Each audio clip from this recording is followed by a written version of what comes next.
Thank you so much for joining us for tonight's Chill Subs Ask Me Anything event. Tonight we have the pleasure of speaking with Kelli Russell Agodon. She is the co-founder of Sylvias Press, as well as a poet, and I think you used to write fiction as well, or maybe you still do. I Um, started as a fiction writer at the UW and dropped it for poetry. Okay. Some other things we know about Kelli. Kelli is a bi-queer poet and author of 5 books of poems, which are amazing, by the way, 3 craft books, and 1 anthology of poetry.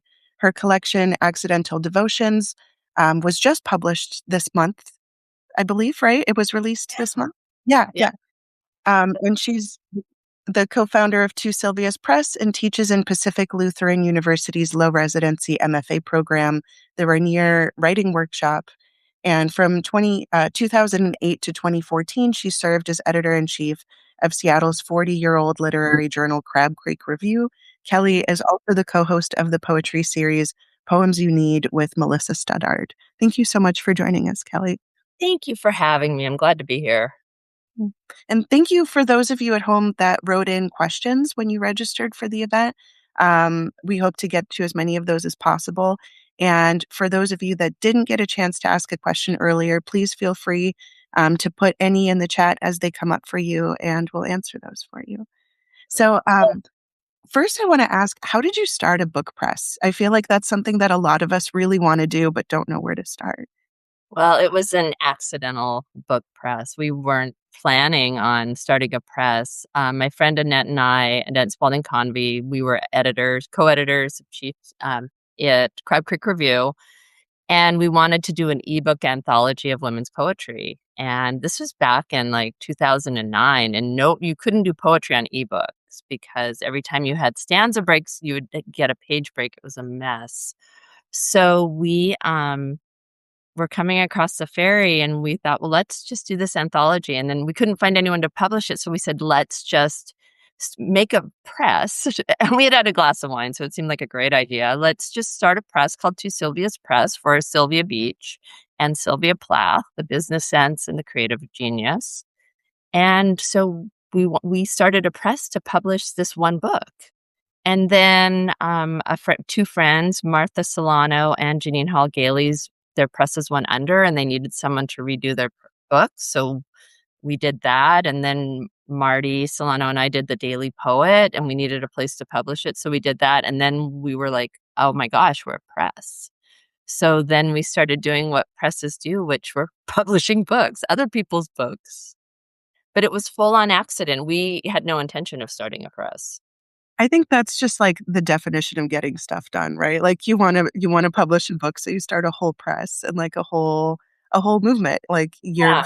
you're very well known now and publish. I think you've published 40 or 50 books. Is that I around? I would say there was one year we published 9, which was too many, but, no, it was just nobody knew how to do an ebook, and we don't do ebooks anymore. We've moved away from them, but we do print books now. I think you cut out on the number. I don't. Can you repeat the Oh, number? I said 9. We did 1 year we did 9, so I don't know how many we've fully done. That would probably Mhm. be a good to know, but we've been around since 2010. Okay. Um, and what do you does Sylvia Plath inform your sort of editorial aesthetic? Is that the type of work that you look for, or No, we just look for the best work, and you never know what it's gonna be. So, we've published first books, we've published, poets that have had later books. One poet submitted her manuscript, and I had actually really liked it. I think it was a semifinalist, and I'd given her some. I wrote back. Sometimes I try to leave notes to people and gave her some ideas. Anyway, she resubmitted it the next year and it won. And I didn't recognize it. And I looked back and saw, oh, this was one that was on my list. Oh, she must have really taken my notes. No, she didn't. She submitted the exact same manuscript. So it's a good reminder that, it was a good manuscript, but I had changed so that you might have a really wonderful manuscript. You just might not be sending it at the right time for those editors. So we don't really have an aesthetic. We don't know what we like till we see it. And I think a lot of editors think they know what they like, but we love to be surprised by people. yeah? And I recently helped be on the reading panel for a poetry publishing contest, and I was actually amazed by the quality of the work.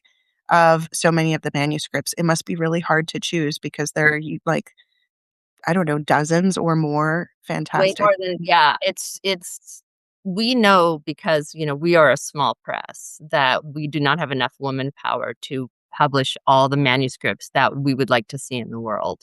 So, I that's another thing when you're submitting is to know it's not necessarily that your manuscript isn't we pass, and we will have, like, many manuscripts, and it's this long conversation trying to choose a winner. There's no winner. It's, like, kind of I try to listen to my gut. Uh-oh, there we go, I disappeared. Am I there? Yeah, sometimes the computer goes to sleep to mute them out, You're right, there's way more publishable manuscripts than there is what we can do. which kind of speaks to how the world needs more presses to The get. world Yeah, and anyone watching this can start their own press. I mean, we're self-taught. The hardest thing for me to learn was taxes. What would your recommendations be for someone who wanted to start a press or a literary journal? Well, to really listen to your heart, one, make sure you have the time, because we started it with our own money, and we've never asked for money or grants. We've always just been, like, trying to keep it afloat. So just know if you have the time and really follow your vision, you can look at what other presses are doing, but we didn't know what we were doing, and there's something really great about that beginner's mind when you don't know, um, how to do something because you do it differently. Yeah. So Uh, I don't I love it when people start presses and journals, and you never know where that little press or, all of a sudden it's just known for something or, but one of their books wins something. We want more poetry in the world, not less. yeah, We don't for have sure. abundancy mindset. So you publish poetry. You also do some memoir and anthology, and I think you did one children's book. Is that right? Yeah, this was when we were really trying to figure ourselves out, and we would do a lot of passion projects. So, we did, like, Michelle Penaloza's book where she walked with people that had breakups, and, um, we did a children's book, which are really, really hard to do, and we had no idea. We were way in over our head, but we figured it out. And we did a memoir, and now we're just focusing on poetry. And we do online retreats, and we have a Substack newsletter called the Weekly Muse, where we send out weekly prompts. So we're finding different ways so that to keep our press afloat, so we can publish books. What I'm curious, what makes the children's book category difficult for anybody at home that wants to start a children's press? Well, they're very expensive to do because they're all color and they're hardback. And it's very different with the margins. When you have a poem, you just have the poem on the page, but you have this like beautiful color image. And so the margin, everything bleeds off the margins. So it's much more challenging than I ever imagined. And we had Gloria Burgess was our author, and she was just a dream to work with because, we were just learning ourselves, with this. Yeah. Um, so what are some of the qualities that you think make emerging authors or poets memorable enough to win poetry publishing contests or just kind of catch an editor's eye? Like what is it that you look for? I look for that really unique voice. I love somebody who's not writing to the whole, and I think that's the specific your specific story or your specific way you see the world. I'm very interested in the voice. I'm interested in the different ways poets use syntax, how they do line breaks, how they tell their story through imagery. But I really feel like each poet has their kind of unique I don't know, I always call it like a signature style. Some people will say it's a quirk or, um, that we all have our superpowers, and once you kind of find out what you're good at, just enhance that. But I never know what I'm gonna fall in love with, and some of the younger writers writing today are just doing some amazing stuff, and some of that is because they're coming into it with that beginner's mind, so when you don't know what you can do and I have a student who's using, like, emojis in her poems, and I'm like, "That's fantastic." Like, I haven't seen this before. Yeah, I think there is something to that. emerging writer's voice that's just like raw and uncensored. And they're not playing up to the audience. They're not, they don't always have that reader looking over their shoulder as they write. Yeah, and I really am taken by so many of the and I keep discovering new poets, which is great. So, I mean, I say whatever you think you're doing well, just continue to, like, enhance that and work on it. Because really, it's for me, it's the voice. If that voice can bring me in, I don't care what they're writing about. I just want that voice to take me on a journey.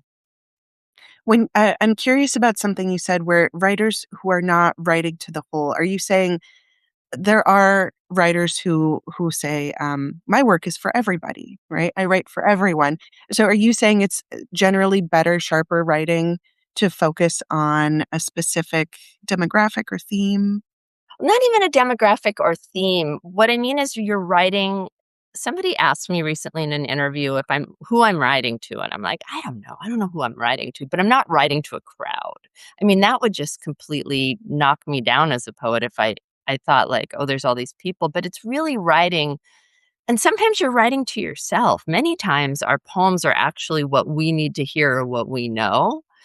Sometimes you're writing to a friend or a dead friend, but it's kind of having that specific you, not trying to make it, oh, I hope everyone likes this poem because you do want people not to like your poems. That I always remember Marvin Bell telling me that when I was a young student that he's like, well, at least one person in the room should hate your poem when you read it. And I'm like, what? Because otherwise you're playing it safe or you're not really doing anything, you know, you don't want the bland version of yourself. You want your best version. And some people aren't going to like that. You don't want to be everyone's cup of tea. Yeah. You want somebody's margarita or somebody's hot chocolate. Yeah, I feel the same way. I think often in writing groups or critique groups, if people sort of argue about what works and what doesn't, and everyone doesn't agree, that's when you're sort of onto something. Yes, that is a very good point. Yeah, and you really need to like listen to yourself and not take all of the advice because we each have our own taste levels and we never know what somebody else's taste level is. And it might not be great. Um, what do you look for when people send a submission? Is there anything that you look for in a cover letter? So this is how I do it is I don't read the cover letters first because I don't want to be biased by somebody's fantastic resume. I want to and I trust myself as a reader. My humble brag is I know good poetry. And that's not even humble, but I really trust my taste as a poet. I know what I like, but I don't want to read somebody's cover letter and then see how, oh, they won this, and this, and then go to read it and be like, oh, I should really like this, because they're really well accomplished. So I don't want any biases. I just want to jump into your manuscript and read your poems. That's how I do it. But if you do write a cover letter, because I do go back to them, I really like it when people get our names right and don't just say Dear Sylvias and actually know that there's two editors behind there. I like it when they say something about themselves. And this might be different than other editors, but I actually like it when people say, you know, I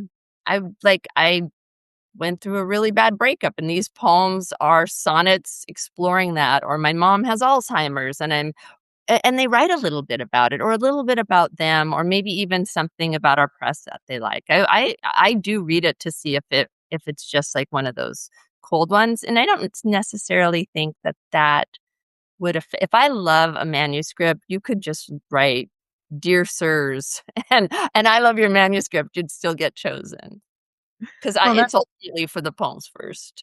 that's really encouraging for those of us who forget to like change out the name of the recipient because you send it to more than one, right? And that happens. Absolutely, I've done it myself. I in back in the day when we mailed out poems, I sent my visa bill, to a press. So I've made as many mistakes as everyone. So I err on the side of the poet. You can't make a mistake and we do not disqualify. And I think it's wrong when presses do Mm. because we are human. And if there's a typo in your poem, don't worry about it. We're going to fix those. So you don't have to worry about all those things. What we're looking for is that overall feel. If we really connect with your work, you don't have to worry if your spacing's right or if you did two spaces after a period or whatever. You're good.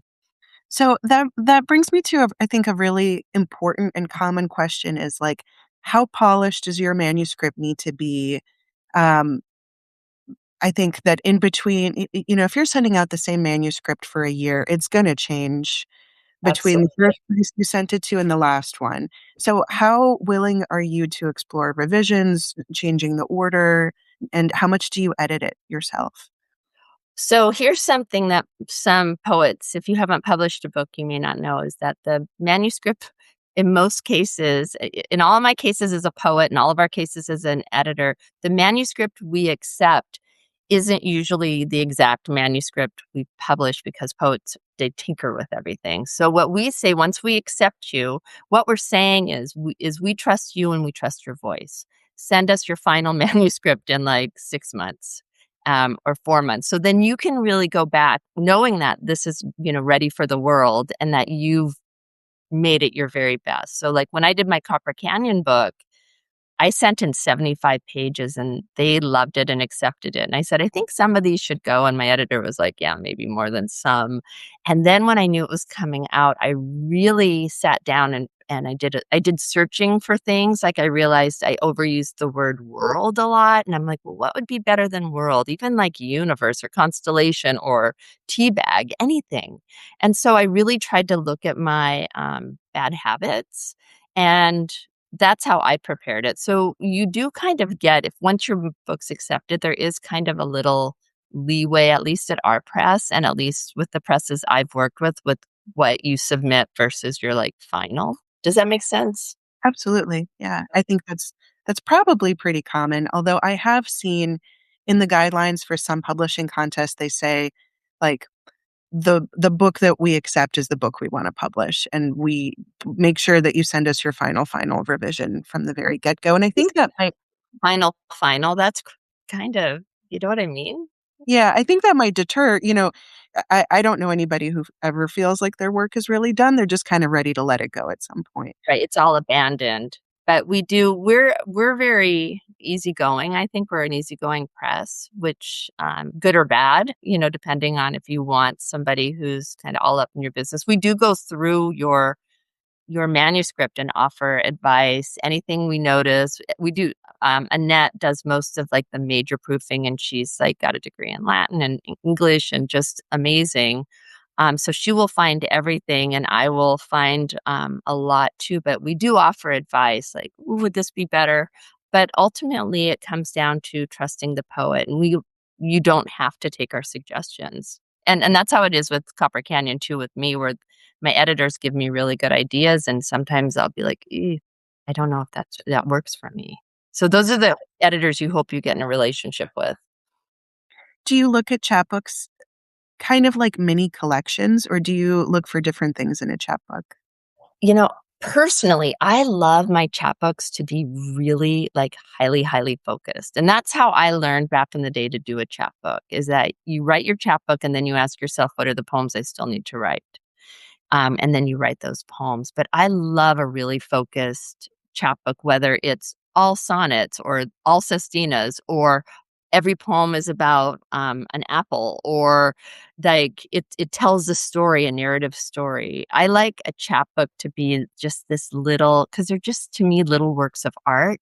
So where a manuscript, I think you can have a lot more going on. This chapbook is a little more focused in my mind. That's how I see chapbooks. Hmm. What about, collections that are really long? So sometimes it's really hard like, sometimes you have such a volume of work on one theme, and it really works together, but it will make for a longer than average poetry book. Most poetry books that you see are, like, 75 to 95 pages probably, unless they're, like, a selected works, right? That's because you take an 811 piece of paper and put it on a 9 by 6, so you end up with more pages. So my 75-page manuscript sent into Copper Canyon dropped down to like 52 pages because I wanted it really tight.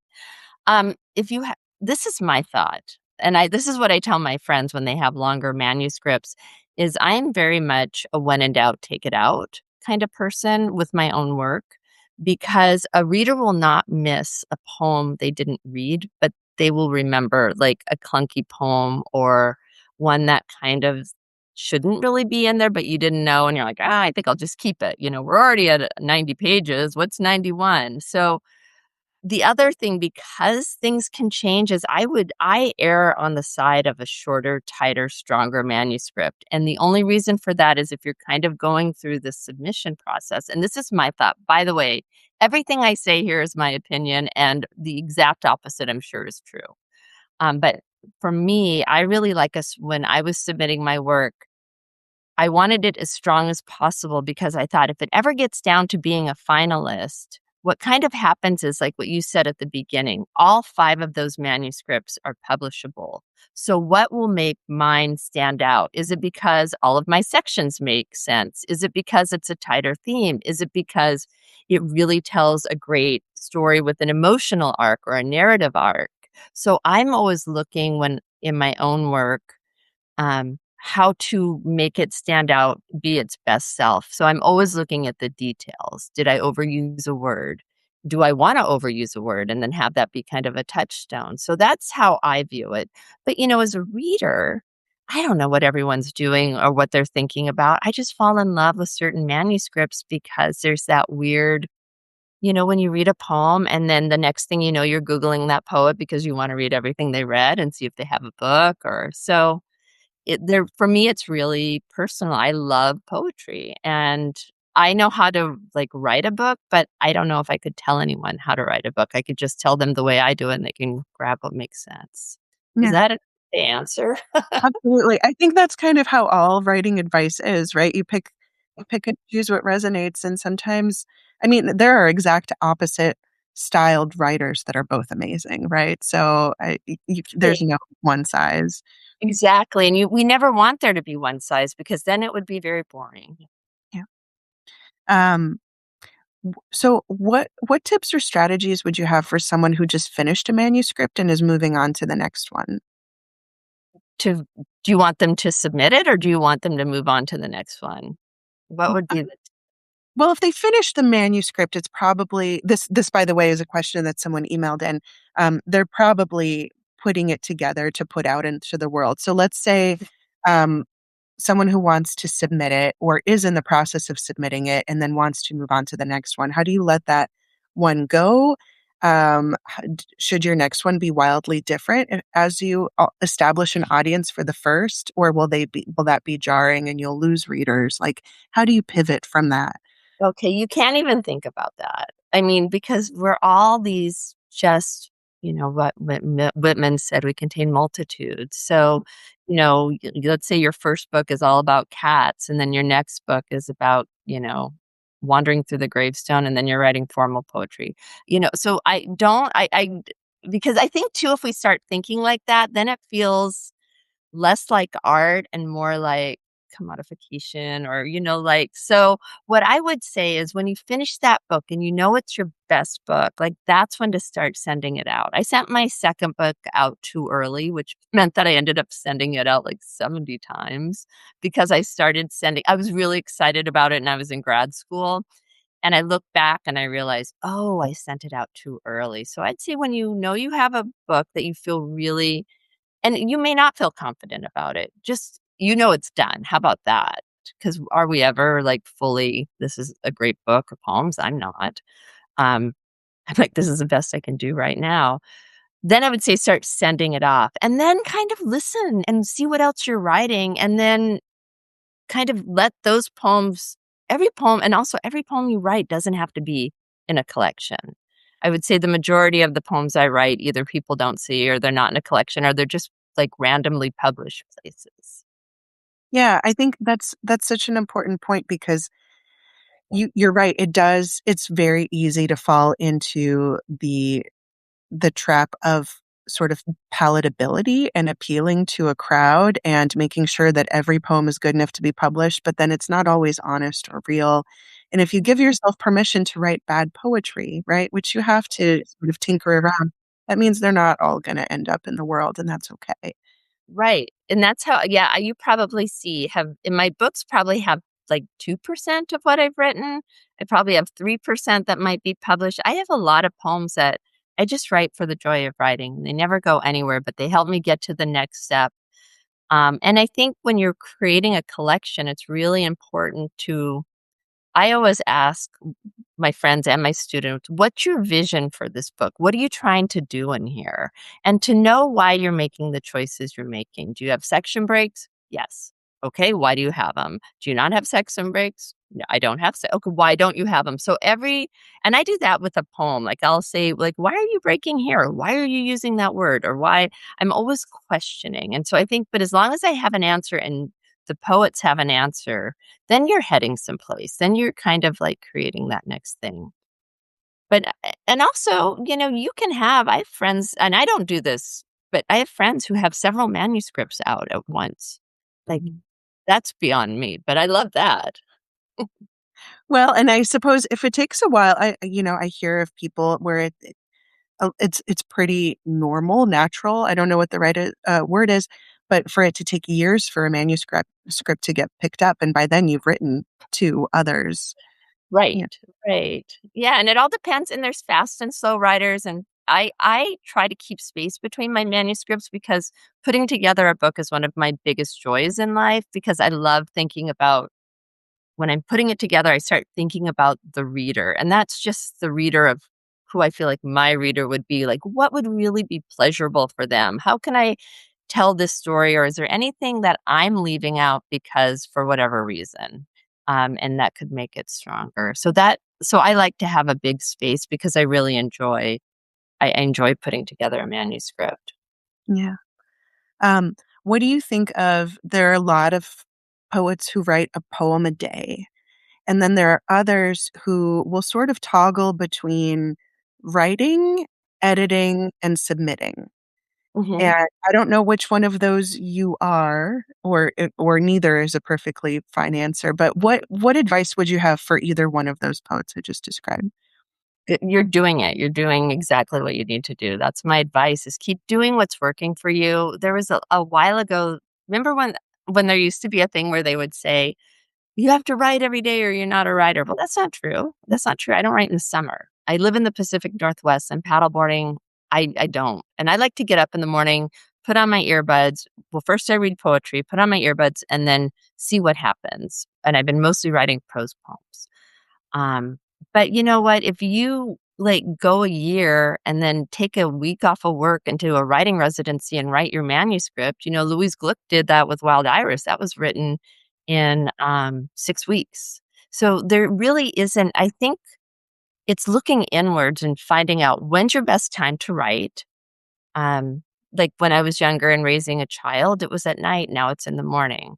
Um, and is this working for you? And if something isn't working for you, so I'm really bad at submitting. So I will, like, I just emailed some friends and said, let's do a submission grind in May. And I have a goal of sending out 5 packets of poems because that's about all I can do. And so some people have 10 and some people will do more or less, but it's finding what works for you and doing it, not feeling like you need to put yourself into the box called writer or poet. That would Yeah. be my yeah. Yeah, that's a really good point. I think, there are a lot of people who can't really devote a lot of time. A lot of us are, like, very, like, one thing at a time, right? I need the time and I need the space to write, and so that means a lot of people don't start, really focusing on writing and submitting their work until they retire or until their kids are grown up and out of the house, but you're still a writer. But you know what I found though, this is a strange thing to say, is when I had a corporate job and when I quit it, like to become a poet, I moved over and I got a different job and that. But before I got the job, I had this big like time. So I had so much time. I didn't write because I didn't anything you can do anytime you will do at no time. I mean, I wrote like craft day on my calendar, but I wasn't or poetry day. But then I was like, "Oh, but I'll do it tomorrow because you have too much time." I actually wrote more when I had a full-time job, and that really surprised me. I think that's pretty common for writers. There are a lot of writers who, like, were ambulance drivers or paramedics, and they needed something to inform their craft. You can't just write in a vacuum. I think for a lot of people that's true. Some people can. Um, yeah. Well, that's There's a question in the chat. What has been your biggest logistical challenge in starting a press? Well, because we didn't know there were no challenges, because that was not a plan, the hardest part well, in the beginning, we worked from our homes, we kept books in our homes, we had to use our own money, and we just thought as long as we can, and we didn't make money for a long time, so if you're starting it to make money, I wish you the best, because we went a long time, um just basically on our own. So I don't know. I don't think I know the answer to that because ours started so strangely, so unintentionally. How long did it take between the time that you decided we're starting a press to do this and actually releasing your first publication? Um, 20, well, we released the ebook, so that was the first one in 2010, and then the Daily Poet was 2014, right before the Seattle AWP. So that was 4 years, but I think and then we did a poet tarot because Annette, my partner, had a dream that we should do this poet tarot. So we did a Kickstarter. So there's something that was really helpful to us because that gave us the money because tarot cards are expensive, is what we learned. So yeah, I don't know. I wish I had more. I think it's probably easier now because of technology. Starting in 2010 was a little, we still had lots of like printer stuff, and now you can do things a lot more cheaper, I think. Yeah. Even Yeah. like print on demand. Um, what about do you have any suggestions for submitting to awards and prizes? Keep a separate checking account because usually don't they charge fees? That's what I did as a younger poet was I always kept a private account because we were really struggling, and so I would always be selling stuff on eBay for poetry money. Like I'd go around the house and be like, "Well, we don't need, this little cat ornament. I can sell that and get some money." So that would be the first. The only thing I have is I say don't ever not pick yourself. Um, Submit because I know sometimes people don't submit to things because they feel like, well, I'll never get that. And so make them say no to you because rejection is part of the job, but don't ever like say no to yourself because you don't think you're not worthy enough or oh, I probably won't get this anyway. So don't not pick you. Um, I think that's the only thing. I think, why not? If you like to win awards, submit. And hopefully, if there's not a lot of charges, and to ask for a waiver fee. That's the thing that I think we didn't have them when I was a young writer. I remember and we had to send our stuff by mail because it was before um, what we can do now on Submittable. And so it was very expensive to print out manuscripts. So you had to be very careful where you submitted to. Yeah. I'm glad that I live in the era of digital submissions because I would just it's so hard to get me to the post office, which I think is like a pretty common thing for the younger generations. Oh, Like, it is. oh my Yeah. God. We have these big things. I remember saying, "I'm just paying a volunteer tax to the U.S. Postal Service" because I was just being rejected. So, do you have any tips for being more successful at winning awards and prizes? Like some people will put their best work first and last in a packet, for example, or there are probably so many tips. Do you have any ones that work for you? No, but I'm also not. I love like winning things because I'm a competitive Capricorn. But I also realize that's also kind of fake in the poetry world because like what's how can something win over another work of art because it's just work of art. But I guess what you said is a really good point. I think it was A.E. Stallings, like back in the day, said someone told her to put a lot of like really good poems in the front and really good poems in the back for a manuscript, and that was kind of how it got accepted. Because there are readers. So that is something to really consider is that imagine somebody's read all these manuscripts or all these packets of poems and they come to yours. The best advice I've ever gotten is from Lana Heckman Ayers, who runs Moonpath Press, which is a great press. And she was a friend of mine, and she told me when I submit, if I'm submitting 5 poems, submit 4 poems I think they'll love, and 1 poem I think that they will absolutely never in 100 years publish.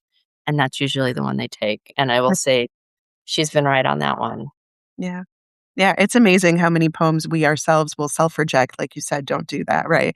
And that's the one that Isn't accept. it funny, like, when someone says to you, "Oh, I love this poem," and you are like, "Well, that was just a throwaway," but you happen to submit it, but it was sometimes we don't know what is good in our own work or what other people will like because we might know, "Oh, that poem was a big pain in the butt to revise," and so, like, I might have a bad feeling for a poem for no other reason than it was just giving me a headache trying to make it perfect.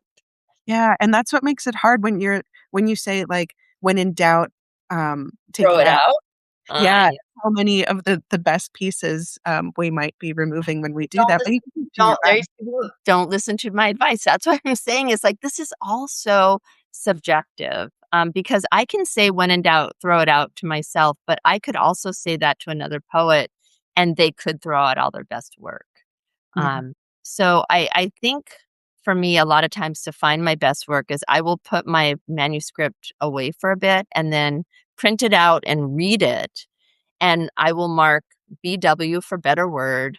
I will put a mark where I'll just like I'm bored or like why am I doing this or I'll notice like one poem is very similar to another poem and then I'll have to decide which one is best and maybe only keep the best one. But it's hard, we're just all trying our best. It's exactly. Yeah, and I do think that that's solid advice when in doubt. If you're like, "Oh, I really want this poem to work," then maybe it doesn't. Yeah, and no, it might be in a future collection. It's not that it's a bad I have taken out, like, a poem I thought was really good, but I think it's the start of something of the next work. It was kind of like we're writing and we're finishing something like you asked in that other question, and something else is starting, and then you get to have to be like, "Oh, wait, that's for the future me, and this is for this collection." For sure. I really love that. Yeah, We have some questions in the chat. okay. Um, so Patrick says, "I can't figure out who likes what. Same poem gets 1 to 2% acceptance journals. So 1 to 2% acceptance rate journals, so top tier probably, and then gets rejected by journals that have a 15% acceptance rate. What's your what are your thoughts on that?"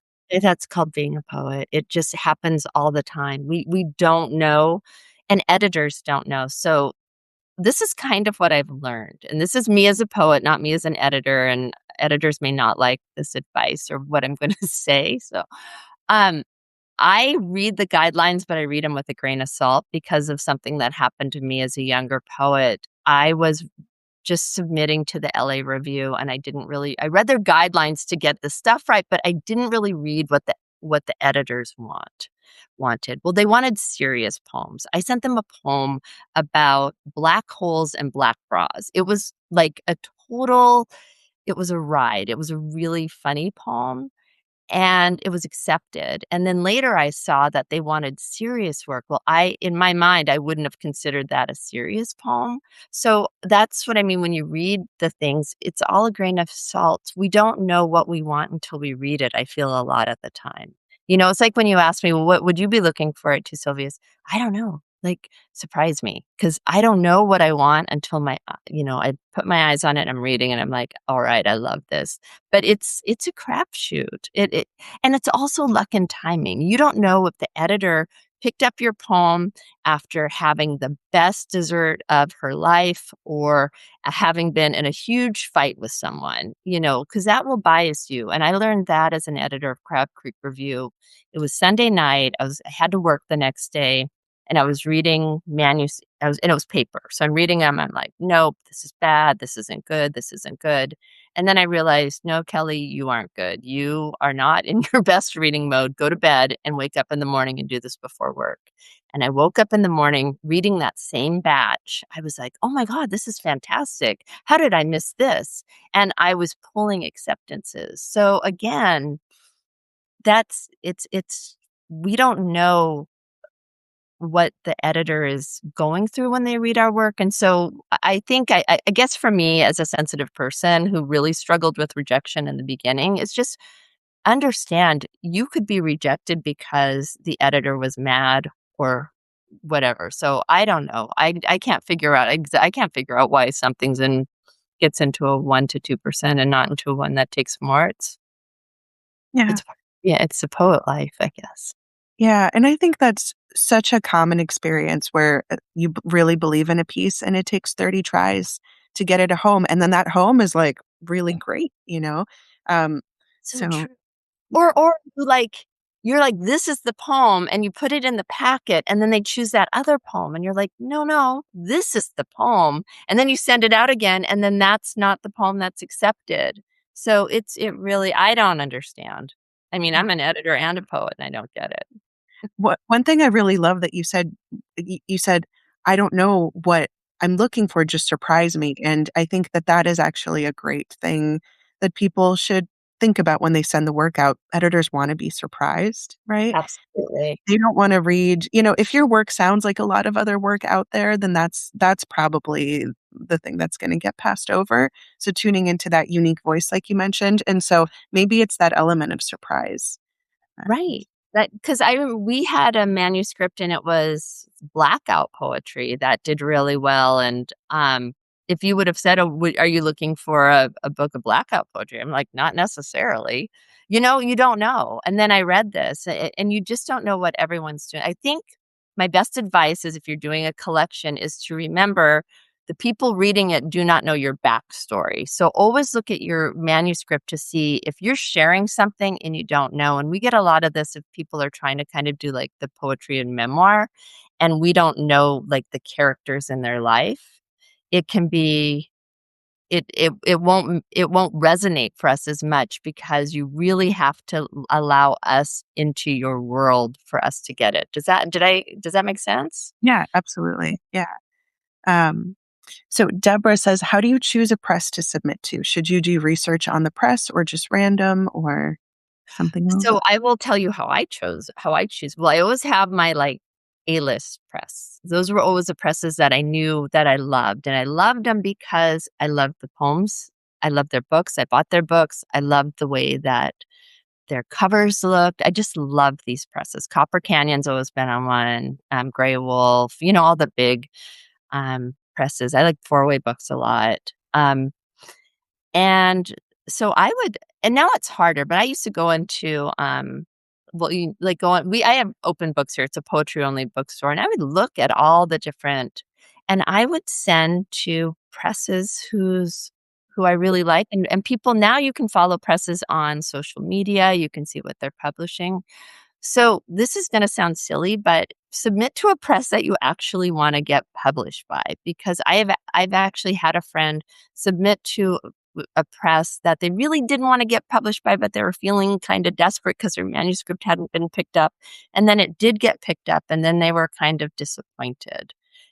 So I I don't know exactly how, but what I would do is I would make a list of your A-list press, your B-list press, and your C-list press, and that doesn't mean those presses are bad, but kind of like these would be my best. I'd really like to be at these presses, and these presses would be really, really good, and I need to learn a little bit more about these presses because there's a lot of new smaller presses coming in, and know what you want. So, the plus and minuses of being with a big press is that sometimes you're smaller, and so you don't get as much attention, where if you're working with a smaller press, you might get more editorial assistance, you might get to control your cover art, or help collaborate or pick the image. So there's plus and minuses, and it really comes down to you as a person to know your own values and what you're looking for.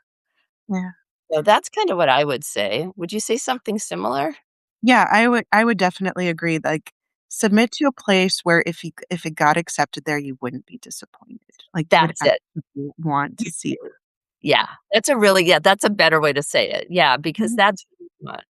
Well, and I think so the tricky thing with that is, okay, so you have your list of your A-list presses that are just based on sort of your own values and needs and likes. And sometimes those are gonna be maybe the more popular indie presses, which take kind of a long time to get back to, or their, publishing contests are scattered all throughout the year.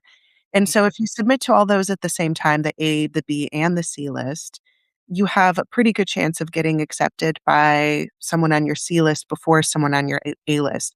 So what would be the strategy? Would you like spend a whole year just sending your work to the A list presses or That's what I did. yeah, I Dialogues with Rising Tides, which was kind of the one that got me into was the one that got me into Copper Canyon.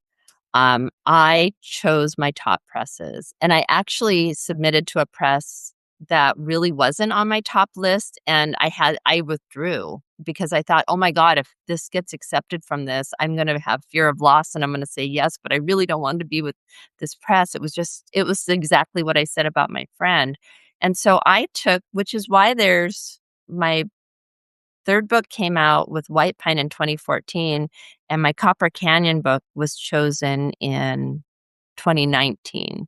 So there's some space there, but I gave myself 2 years of just submitting to the presses I wanted to be part of. And what I started to notice, and if this happens to you or anyone out there, is if you start to notice that you're like becoming a semifinalist, I always feel like then your manuscript is getting a little warm. So right before it got accepted by Copper Canyon, it was a finalist for the University of Wisconsin Prize and then the Crab Orchard Prize. And what was funny was um, the first one, my friend Molly Spencer won. And I was like, oh, well, that's great. And then the second one was also Molly Spencer. So she beat me twice. And I could have had that, like, hey, leave some space for me. But I just kept telling myself, there's something better out there for me. And then 4 months or 5 months later, it was chosen by Copper Canyon. And so there's another reminder is, had it been accepted by either of those presses, 2 presses that I love, I wouldn't be with Copper Canyon, which has always been, since I'm from the Pacific Northwest, one of my very favorite presses. yeah. And my book only got out because an intern liked it and was really persistent with the head editor, Michael Weger. So again, you have these helping hands that you don't even know about. That's actually amazing to have someone like that on your side, like really I think a lot of people that haven't like served on an editor's panel or been part of an editing team. I don't think a lot of people know how much people go to bat for your work when they really like it. It's Um, it's really heartening. It is, I know, and all I know is her name is Britt. So thank you, Britt, wherever you are. Mhm. Yeah, and that sense of what if, like if you submit to all those really early on and you have to pull it from your dream publisher, you're always going to have that what if. Then again, there's always the next manuscript, right? That's right, right, and so it's trying to keep that abundance versus scarcity mindset, which can be kind of hard to do because we do as humans have fear of loss, which is why I totally pulled it from that one press. I thought, "Oh, it's totally gonna get accepted here." It's kind of like if I'm sitting in the audience and I don't wanna get on stage and they're calling for volunteers, I'll think, "I'm gonna get chosen for this," and the next thing I know, I'm up on stage. So I do have that weird little I don't know. I don't know if it's instinct or just absolute terror of being chosen. They can be the same. So Shannon is wondering, do you look at all the submissions at once or do early submissions shape an issue for a lit mag probably or an anthology too? So that's a great question. So for the lit journals, I have learned that we didn't do it like this at Crab Creek Review. We kind of waited till everything was in, but I have learned other presses do that. So what happens is they start reading and then they start, this again, it can be either or. They start reading and then they start putting together a manuscript, and you might realize the theme is coming in. So this happened. We did kind of an anti-Iraq war back in the day for Crab Creek Review. And what was really interesting is after we did that issue, the next issue, we got all these poems about anti anti-war poems. But we had now then already done that issue. So now we were like choosing poems about the environment. So that's kind of a funny thing too. But so here's something interesting about submissions. I tend to submit earlier. The negative of that is that if you tinker, like I tinker with my work, I know that I have probably submitted a less than version. My partner Annette at Two Sylvias would always submit really late in the game, and it brought up some sort of energy, like she'd do the whole application for the grant last minute and then she'd win. So I don't know. We had one of our poets that won, Michelle Bidding, was like she literally submitted like at 11:57 at night on December 31st, and we've had people in the beginning. So I think it varies, but for journals, I do know some journals will, until it fills up. Less problem with that if it's an online journal, but if it's a print journal, you are limited by pages because of cost, which we were. I love that image of a poet sitting at home on New Year's Eve, right before the clock strikes midnight, and they're sending out their like life's work, you know? We get our majority of submissions the last 5 days of any prize.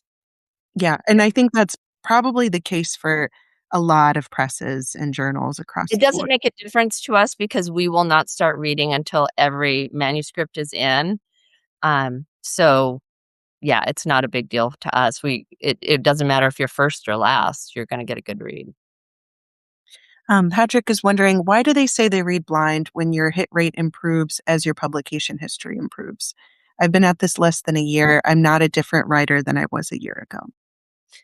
I don't think I understand that. Can you ask me that question again? Why So, do they s so I think if correct me if I'm wrong, Patrick, but the question is, if editors read blind, then why do they tend to publish the same people who publish in all the other big places? I don't And think I- that's true, though. Oh, but you mean big places. like the most popular journals, right? Why do editors seem to pick the same poet over and over again across different journals and presses? Well, if And there's one person, I would hope that person is good, but in my in my reading, I submit to not submit, I subscribe to several journals. My favorite is, American Poetry Review. They're just one of my favorite journals, but I know whenever I'm reading journals, there's a lot of people I don't know.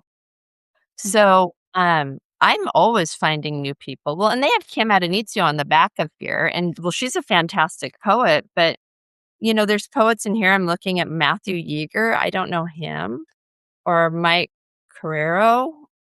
So I don't know. I don't know if it feels that way or if that's a fact. well, and I think the other half of that question is when your personal bio starts to improve, why do more editors select you if they're supposed to be reading blind?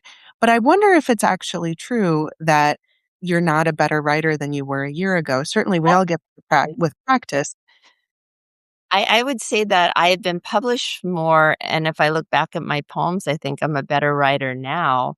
Um, and I do hope that editors are reading blind because it was I did hear, though, Ted Kooser did say this. This was back in, like, 2007 when he was poet laureate, and he said he stopped submitting his work because he couldn't trust editors because he was afraid they were taking him because he was poet laureate. So that kinda speaks, I think, to Patrick's concern.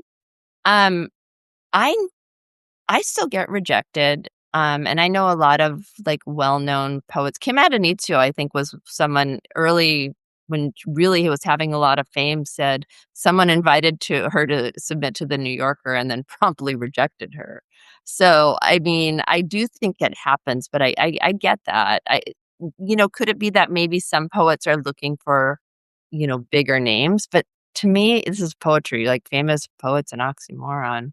Or Yeah. the other thing is maybe they submit more Mm. because there was a poet, again, back in the day who was in everything, and it was because he was submitting so much.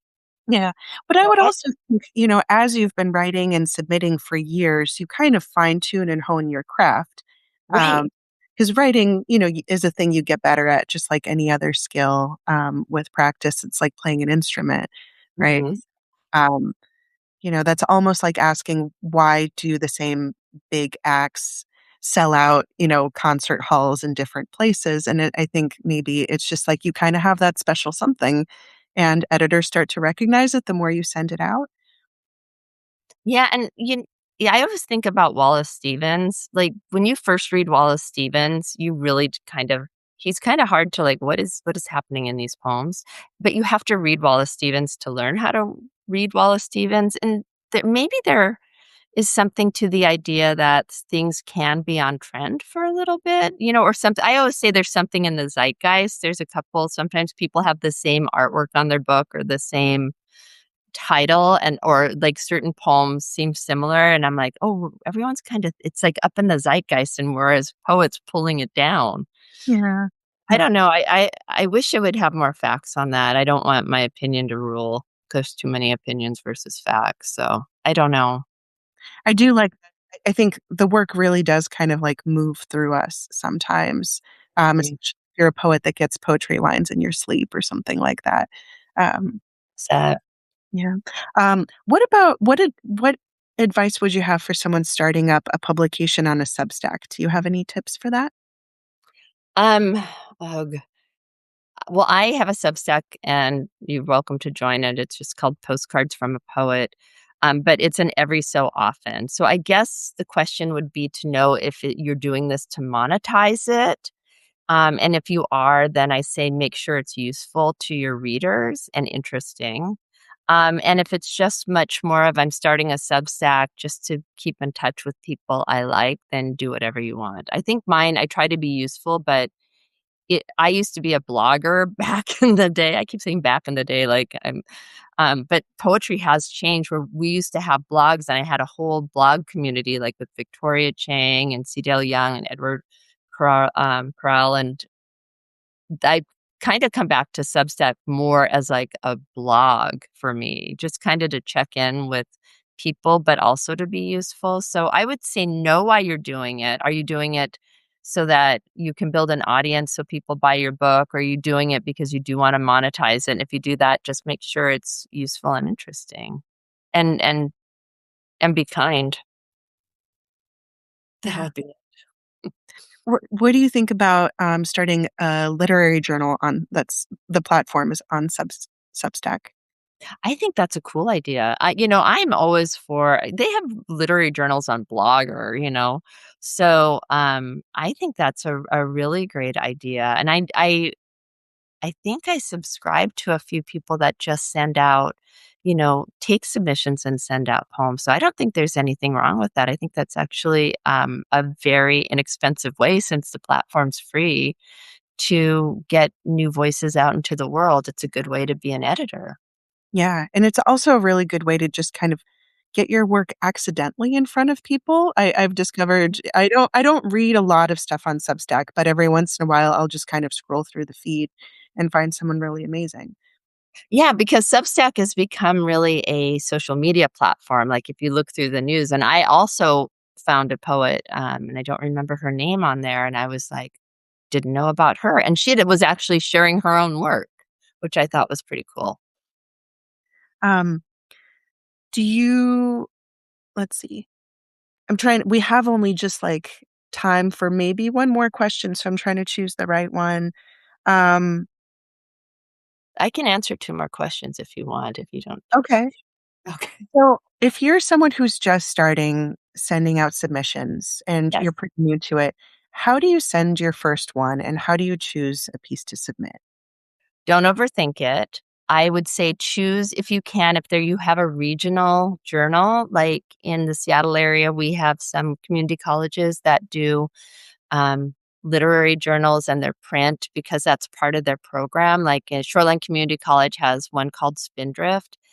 I I think when you're starting out, find your local journals because a lot of times if you get published by them, then they even do like a book release. That was kind of one of my first readings was a local community college. And so then not only did I get published in this beautiful printed book, I then got to go to the college and learn how to be a in-person reader. So that's kind of how I would do it. And then I would just say, do you want me to tell an embarrassing story? I'll tell an Mm. embarrassing story. I So when would I love to become a poet, and I've never been published in there is the Paris Review. I sent them, my cover letter said, something like, I'm back writing, and I thought you should be the first to, like, read my work or something just this assumption that they've been waiting for me. So maybe, I don't know, start with wherever you want, but just send out your best work to a journal you wanna get accepted to, and if you can find a regional one, a print, maybe one that's, around a community college, I say that's a great way to go because you can kind of get a lot you get to go to the release party and it's fun, and maybe not come in with, like, the attitude of Kelly Agodon in the Paris Review reading her crappy poems after, you know. What was their response? No. No, there wasn't even handwriting. This is bad. There wasn't even handwriting on the receipt. It was a blank receipt. So, no. I did Yeah. have I did have a journal tell me once as a young poet, only famous poets can write in lowercase because I wrote a lowercase poem, and so that made me write a poem in lowercase and get it published somewhere else. So I say whatever bugs you, use it for material. Yeah, good for you. I love that story because it demonstrates that, like, if you just go for it, the worst that's ever gonna happen is you get a form rejection. Yeah, and they don't they haven't thought twice about me since, you know? So, it's yeah, just rejection, it's what Sylvia Plath says, "I love my rejections, they show me I tried." You're gonna go through a whole bunch of them. I took them very personally. I do remember crying over a few in my 20s. Now they're just part of the game. It just means, "Oh, great, now I have some poems I can submit elsewhere." That's how I view it. Yeah, that's amazing. That's a lovely final note to end it on, and I appreciate you joining us for this so much, Kelly, and for everybody at home too for writing in questions. We'll end it, It's "Don't cry lovely. over your rejections." The part Sorry, say that one more time. I said we're ending on "Don't cry over your rejections." Yeah, it's a good reminder. That's gonna be okay if you just send it out. Yeah, absolutely. It's all part of it, and we've all been through there. We were all younger poets once, and you learn by trying and making mistakes and sending your visa bill in, you know? Just happens. I love that. Thank you so much, Kelly. Thank you, and thanks for everyone who showed up. Yeah, thank you, everyone, and we'll see you all soon. Have a good night. Bye.